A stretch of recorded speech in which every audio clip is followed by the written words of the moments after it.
So almost everybody has to shoehorn in their first home, saving money where you can. And there's different strategies you can. If you just kind of follow like a sheep everything you're told, you're going to put a lot of money up. Maybe you'll need to, or maybe put money at risk that you might not need to. So today we're going to talk about some ways to save money up front. I'm Bill Gross.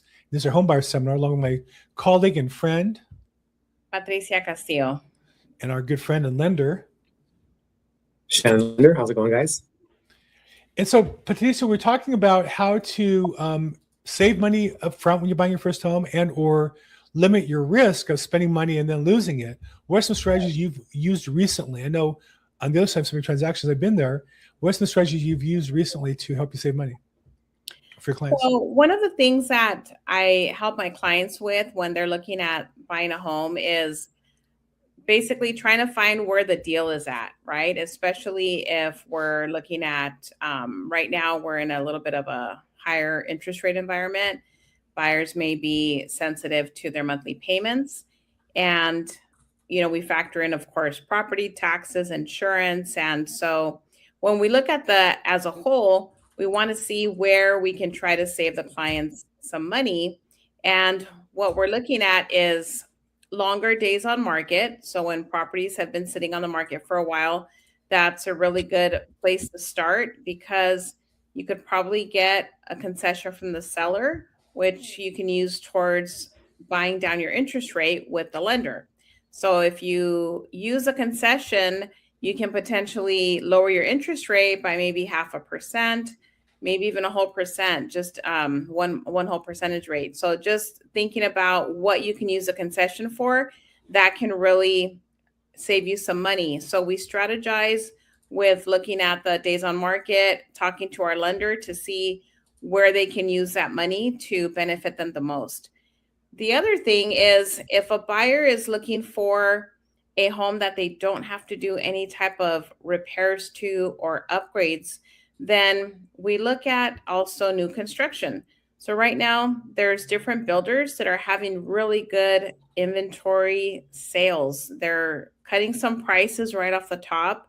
They're also giving incentives. So there's different builders like Pulte Homes, D.R. Horton, KB Homes, but you do want to use your own real estate agent when you're going to the sales office because the builders sales agents are working for the builder. And so they're not trying to get the public the best deal, right? They're trying to get the builder the best deal.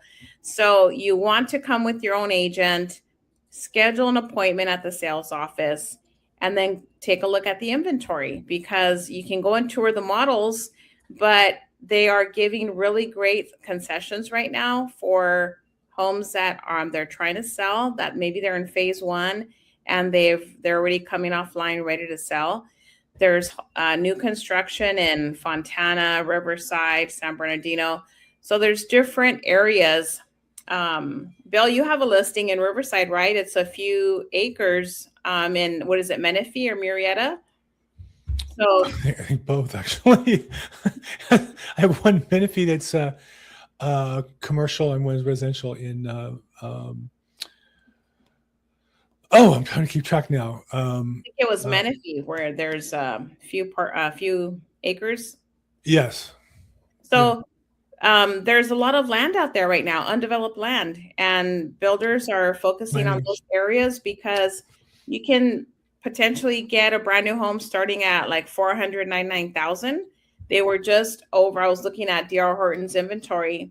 They had some homes that were listed at like $525,000. Now they've cut the price down to $499,000. When you go and see the home and the model, then you can add whatever upgrades you'd like. And of course that would add to the price. But the good thing is that right now you can get really great concessions to help compensate for your closing costs. And their interest rates are really competitive. If you're using their in-house lender and you have good credit, you can get an interest rate at 4%. Nice. Now, of course, really the 4% is a concession of sorts. The thing to pay attention to is if you take that, you work with their lender, right? Which now means you're going to use their appraiser, their lender, their rules. But And then the other thing is, are they paying for that? So they're going to not give you some other concession. So you have to kind of pay attention when you use lender. That said, it's a way you can maybe save some money. And it's also a way that you can get kind of trapped in. I used to be a new home builder lender, and I also was a competitor to them, but I go to their meetings regularly and see how these big builders work. So just have to pay attention. That's why you need a real estate agent who's on your side looking at these things and thinking carefully. Absolutely. Man, Bill, you have worn many hats. Every time I come on, I hear a new position you've done before. I've been around a while, man. Definitely been around a while. Yeah, I was doing no home financing in Temecula, Rancho, California. I did Moreno Valley. Wow. I did a lot in Walnut, Shea Homes. But yeah, I definitely did. I was a lender. That was how I started the business, was as a lender. And then we did some new homes. I wasn't 100% new home lender, but I was more spot. I never really worked for the builder. Mm-hmm. Wow. That's awesome. That is awesome. Yeah, so those are some good ways to save some money when you're looking to buy a home. Look at the longer days on market, possibly look at some homes that need some updates, or look at new construction, because those are places where you could really take advantage of and see what opportunities are available and possibly save some money there. What you mentioned some other kind of risks up front, and I know that sometimes buyers don't want to pay for the appraisal to do the inspection.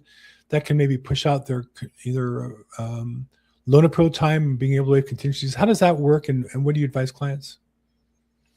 So that's a good point, because buyers will do their inspection, and then we get the report maybe 24 hours later. Then we need time to look at the report, talk about what we want to request from the seller to either fix or give the buyer a credit, a concession.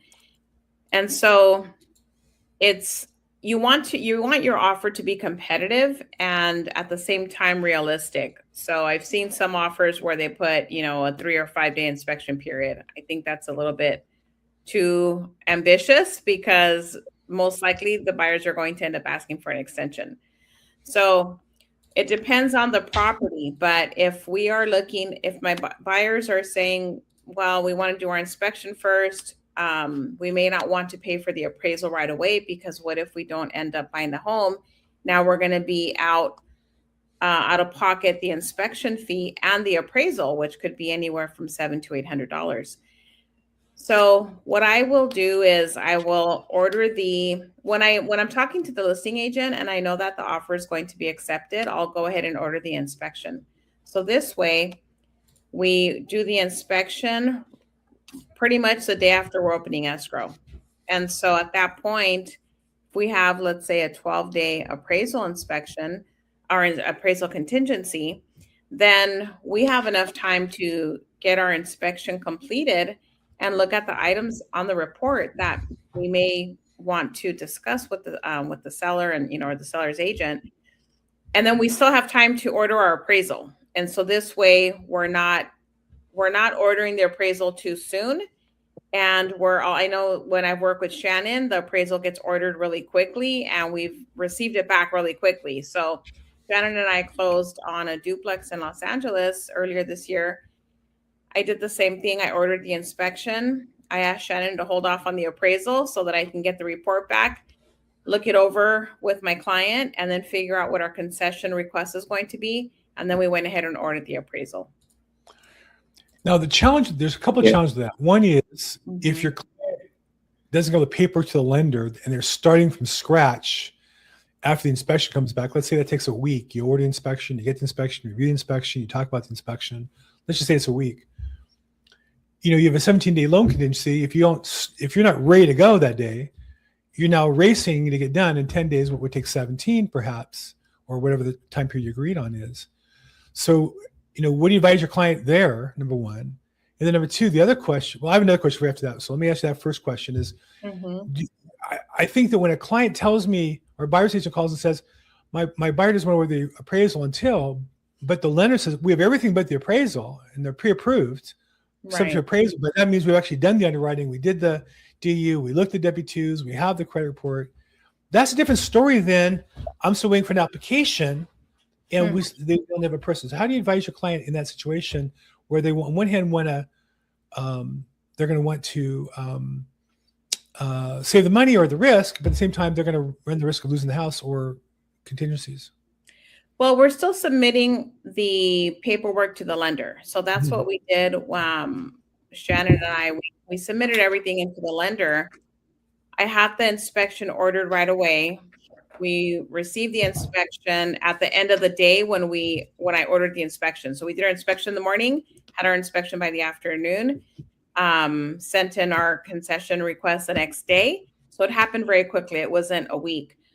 And Shannon ordered the appraisal, so we got it back pretty quickly. But in that time frame from when we're opening escrow, my client is still sending their documents that are needed to the lender. So this way we order the appraisal and the other paperwork is already being reviewed by the lender. And I also want to mention too, it's a little, like that. I was just going to say it's happening simultaneously. Yeah. The And I other, also want to mention, go ahead. just real quickly on the appraisals. Some people don't know this. 9 times out of 10, maybe 8 times out of 10, when you order the appraisal, there is a window where you can get refunded, and that window is between the time you order the appraisal to the time they go out. Usually, let's say you order the appraisal, they talk to the agent, and then they schedule time to go out there. That's a few days.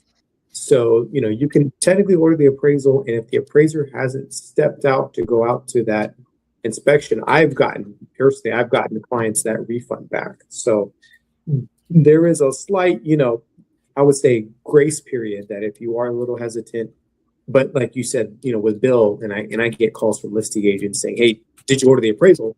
Right. I can at least say, yes, we did, specifically if we're on a time crunch. Yes, we did. And they're at ease. And then once a few days goes by, if they do the inspections before the scheduled appraisals out there, that also can give you some grace period.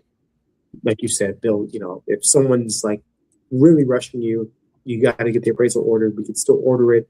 And by the time it's ordered and the appraisal is going out there, 9 times out of 10, they'll let you get your money back. Or you could do, that way of, hey, let me do it after the inspections. And still, if you're on a tight time crunch, let's say we're in 17-day loan contingency and we've already burned 7 days, we can order a rush appraisal, which in retrospect wouldn't save you money, but it'll save you risk and liability, right? So if you're like, hey, you know what, I still want to be on time.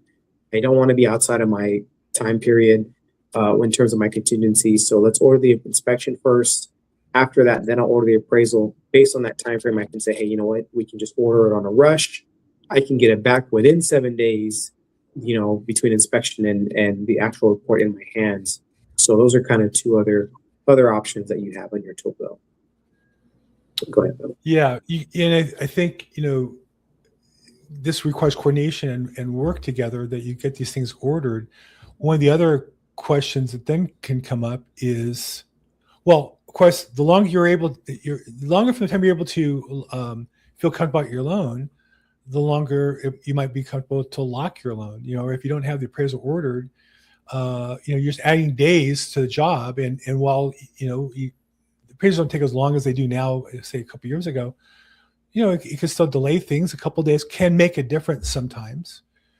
The other thing is, how does that play when the inspection comes in, you make your contingencies or your repair requests, come to agreement, and the appraisal comes back. And I find this not with mortgage originators like you, a professional. I find that with the classic case of the credit union, where the credit union appraises it lower because of the condition of the property, and then requires fixing the conditions that it lowered the appraisal for. And I said to the appraiser, well, what the heck? Obviously, if we put a new roof on to spend $25,000, the house is worth more by $20,000. You lowered the value of the property properly by $15,000 because of condition. But obviously, if we did a new roof, you'd have to go back and reappraise it, but you're not going to do that. That's why you don't go to your credit unions. They're great for checking accounts, deposits, bad for mortgages. So talk about that, Patricia. What's that discussion like when you get the appraisal, say a week later, You've already agreed on a request for repairs. You asked for 1,000, 5,000, 10,000, whatever it was. And now your appraiser says, this isn't fixed. This isn't fixed. Does that happen? And what kind of problem can that cause? Yeah. I mean, so that can definitely be another point of negotiation, right? Yeah. And because even though an appraisal, let's just say if an appraisal comes in 10,000 lower, we've already agreed on, let's say, a concession that the seller is going to provide to the buyer. So if the appraisal comes in lower, or there's an issue with the appraisal, then we're back to the negotiating table at that point, because we have to, the seller may say, well, I feel like my property is worth this amount, not the $10,000 that lower that the appraiser is valuing the property at. Right. And so the buyer can decide, maybe they're going to meet the seller halfway, still pay $5,000. Maybe we lower the concession. I mean, there's different things that can turn out. I know that we've seen different types of negotiations happening, but we're basically back to the negotiating table. If there's something where the appraisal is coming in lower, maybe it's coming in with some conditions that need to be, addressed, then we address it at that time. I have had FHA appraisal come back on one of my listings, and they were asking for certain things to be repaired. And I spoke to the buyer about it. We had already agreed on a concession for the buyer. And once the appraisal was just taking a few days longer than it was originally quoted. So once we received the appraisal back, I said, look, my seller's already giving you this concession. You guys are going to have to take care of these items. It's your lender, right, that's asking for these items to be repaired. And so she went ahead and hired a handyman. There was some painting and some things that need to be done on the property. So they took care of it. So it's something where either the buyer can handle, or maybe the seller will be generous enough to handle it as well. And, Patricia, I've been in that exact position, on the lending side. And actually my buyer and this is for all the buyers out there, that they want to go FHA. They want to put the 3.5% down, but they want a pseudo fixer upper, right? They want something that they can put some sweat equity in, and it doesn't look like a / fixer upper home. And so what I do tell, buyers and the agents as well, is when that particular situation with FHA, they want to see that there's no chip paint, right? Especially in the front of the house, if there is any eaves or any wood that's being chipped away at as well, any windows that are cracked.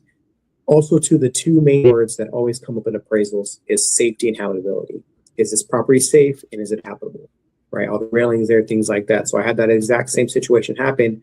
And with this particular house, it was kind of, again, it was run down. It wasn't actually too bad, but it did look run down. And even the listing agent was kind of a little hesitant accepting our offer with FHA. So she called me and said, look, are you sure this is going to go through? I said, look, I'm confident, right? I can't guarantee anything, but I'm extremely confident this can go through. And I did that exact same thing. Is we ordered a handyman. So in the contract, they put anything that was called out by the appraiser, the buyer has to take care of.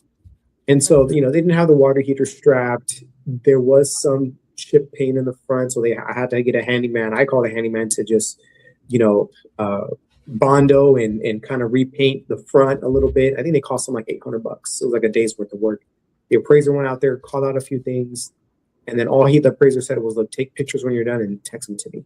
I'm like, all right, no problem. So handyman went out there, fixed a few things. Boom, they got in FHA with a house that, again, even the listing agent was like, I'm surprised you guys got that through. So, if you are looking for a house that does need fixes, but you still want to go the first time home buyer route, there is a way, but you have to have a team experience like Patricia or myself who know how to maneuver and work around it. If that's something that you want, because at the end of the day, you're going to save money on the price of the house, right? That $800, $1,000, $1,200 you're spending a handyman is going to be well worth it at the end of the day. And Right. And I think right now in this market, I'm seeing more teamwork with the listing agents and the buyer's agents because we want the buyer to end up with the home that they really wanted. The seller wants to sell their home. And so it's really about coming together and working as professionals to get a meeting of the minds and make sure that the deal still happens. Yeah. So I'll just share with you come on the other side of this. First off, a buyer or buyer's agent says, well, we're not going to ask for any more concessions off the appraisal. There's nothing binding there because until they weigh their contingencies, if you have one contingency, you have them all. And there are plenty of people who are, dishonest, and they'll say, yeah, well, we're going to decline it because of this. You missed the initial on this water heater form, and because of that, we're entitled to get out, whatever. And so it's not binding. Now, of course, people have reputations, and I've been around a long time, and I try to work my reputation to my client's advantage as well. The other thing I do as a listing agent, and this is a strategy, is that I don't like to agree to concessions until we have them all. I say, well, we'll do it all at once. And now I'm not necessarily entitled to that position. Of course, the buyer can cancel if they want to. And not accept that. I think it says, no, we need this now or else we're not going to order the appraisal, we're not going to move forward. And that's up to the seller to figure out if they want to agree to that. But the reason I encourage them to is if the buyer, especially when the buyer asks for a lot of concessions up front, I always feel like, most of the time they knew the condition of the property. Most of the stuff they're asking for usually are things you would have seen already. So they just feel like they're on a shopping spree and this is what they want the seller to pay for. They feel they have leverage. And if that buyer is not willing to even pay for the appraisal and wait to get it all resolved, then they're probably not that committed to the property. And if they don't get everything they want, they're going to back out. And so especially if we get that request and my seller's intention is to not agree to even half of it, let's say it's a $50,000 request and my seller says, well, what's reasonable? 10,000 is reasonable. The rest is excess. Rather than respond then, we'll wait and do it all at one time. And if the buyer's going to back out, they're going to back out at that time. And the sooner they're out, the better. Versus agreeing and then having them at the end ask for another concession, which always drives sellers crazy. In my case, I deal a lot with probates and attorneys where getting reapproval is just very difficult. So that's my strategy on it. But again, I think, and Patricia has the right angle on the buyer side, which is get the negotiation on the concessions when you get the inspection. And then if you need another bite at the apple when you get the appraisal, then that's reasonable to ask. If that concession is still open, then that's your buyer's privilege to ask for that. Right. And I think also as a buyer's agent, so there's two sides to this, right? As a buyer's agent, when you're getting estimates as supporting documentation for your request for concession to the seller, it has to be realistic, right? Because sometimes we see on the listing side, we'll see invoices and estimates that are just really overinflated. And then we have our own resources where we can also verify and possibly get a better estimate. And even though a buyer is requesting, let's say $20,000 because of repairs, we can probably get estimates that are going to come in at half the cost. And so, Bill, you and I were working on that with listing in Monterey Park, where the buyer was coming in with these really inflated estimates. And then we sent our own pool guy and our own other contractor out there and cut down that request for repairs. It was your guy. I guess it was ours for a prior deal, but you came up with the solution. And yeah, we had, instead of at $20,000, we had a $5,000 problem that we got fixed, and the deal closed, and the seller's happy, and I think the buyer was happy too. I think sometimes buyers get taken advantage of, and they went to a pool guy who was a friend of theirs. Now, was the friend being dishonest, and they were going to pocket the money somehow? I don't know, but maybe. But either way, we did our job. We helped our seller save a lot of money. And I recently had the same thing happen on another deal in Moreno Valley where the credit union, don't ever use your credit union for mortgages. Love credit unions, just not for mortgages. Came in demand and they wanted a new roof for $20,000. And as I said, well, we got a roof repair estimate for $5,800. And my seller, agreed to pay for it generally just to close a deal at this point. I don't think we feel like it's our responsibility, but sometimes it's better. I think the market right now is definitely slowed down. The rising rates and the war and all the talk, I think, is there's plenty of buyers, but it's just a little less of the energy that was buying before. And so I think sellers are wise to consider concessions and get things closed if they can. That's been my advice. Right. Yes, that's the market Yeah. I'm seeing now. Hey, real best talk. Great time. We're a little overtime today. So let's wrap things up. Shannon, if someone get a hold of you or wants to see you this weekend, what's going on with you or how they get a hold of you? Yeah, you can reach out to me. My cell phone 661-317-8484. I'm available every day, all day. Or you can reach out to my Instagram, FUND Fund with Shannon. It's DM me, and I can definitely get you connected and qualified within 24 hours now. Our timeframes are back to that now. So, Wow. Awesome. Fantastic. Fantastic. yes. Patricia, I'm sorry. Patricia, how's everyone get a hold of you? What do you got going on this weekend? What's up with you? Yes. I have my condo in West Covina that I'm holding open on Saturday from 12 to 3 p.m. And it's Nice. located at 2800 Paseo Cancun in West Covina. And Cancun. 12 to 3 p.m. And if anybody wants to reach me, I'm at 323-365-9909. And she replies to phone calls and texts. I call her all the time, and she's quick on the trigger. So we talked today a couple times and texted just now. So thanks, Patricia. Great. Hey, I'm Bill Gross at Bill Gross Probate. And as always, if I can help anyway, I'm here to help. We do this every week, new episode on Friday. We love your comments. Put a comment, question, topic, and we'll talk about it next week.